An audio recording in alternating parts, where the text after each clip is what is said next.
Hello and welcome to the Excellecore Real Estate channel. My name is Jeremy and I am the broker of Excellecore Real Estate. Glad to have you with us. This is actually a two-part series. We did the previous video and now this is part two, and we're talking about buyers and sellers markets. But before we begin, I want to reiterate, we want to make sure there is no fear. We don't want to make decisions in real estate with any kind of fear. Number two, I want to educate you as best that I possibly can, making some of these real estate concepts as simplistic as possible.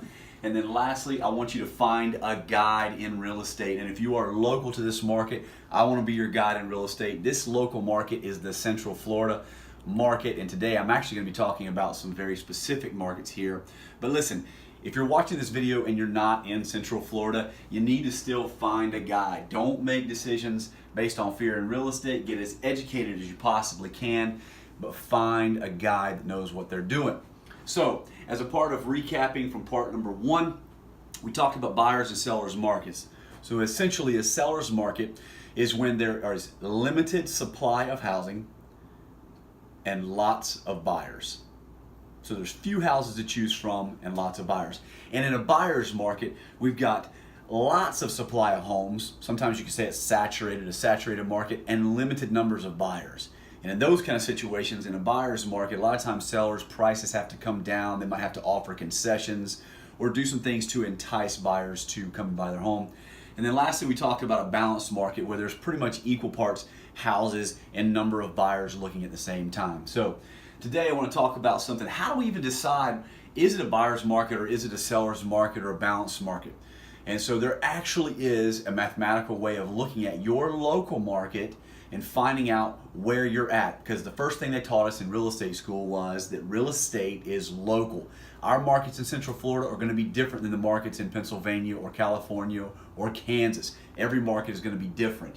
So when we talk about discovering whether it's a buyer or seller's market, what we want to do is we want to take the last 30 days of sales in a particular given market.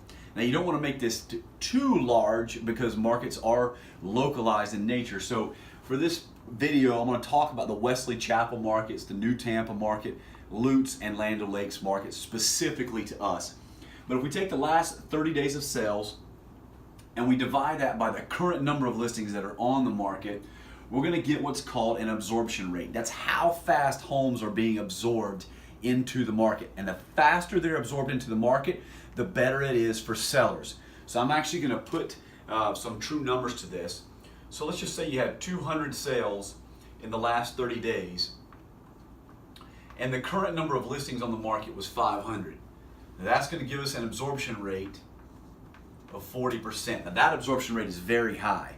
Now if I take 100 and I divide that by the number right here, 40, not the rate, but the number, I'm going to get the month supply. How many homes are actually, at the rate they're being absorbed, how many months supply do we have? Now this is 2.5%. Now you say, Jeremy, is that a seller's market or a buyer's market? Well, come over here to the graph. Now I know I'm geeking out on math. Don't leave me. I think this is going to benefit you. So if we take 2.5, and this is our month supply, basically a balanced market is going to be around 5 to 6 months supply. A seller's market is going to be 4 months or less, and a buyer's market is going to be 7 months supply or greater. Okay, so if we take 2.5 months supply, you're going to see that's a pretty strong seller's market given these numbers right here. And you can put in whatever numbers those actually are for your market, determine your absorption rate, and then your month supply. Now, based on these local markets, this is what happened at the beginning of the year. Coming out of December, most of these markets were around the 5 to 6 month supply. But this is actually what happened in all four of those markets to some degree.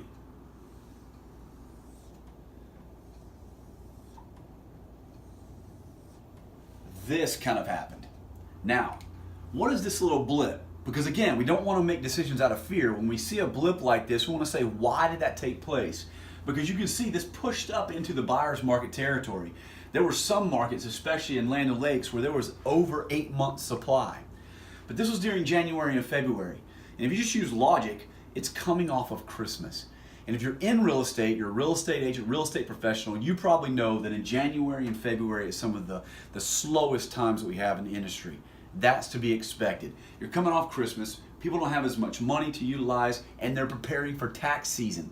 But then tax season comes back, people get their refunds, they have more ability to purchase, and we saw this thing kind of taper off again. So as of right now, April the 1st, these 4 local markets, generally speaking, are around 5 months. So these 4 markets, our local markets, are balanced currently.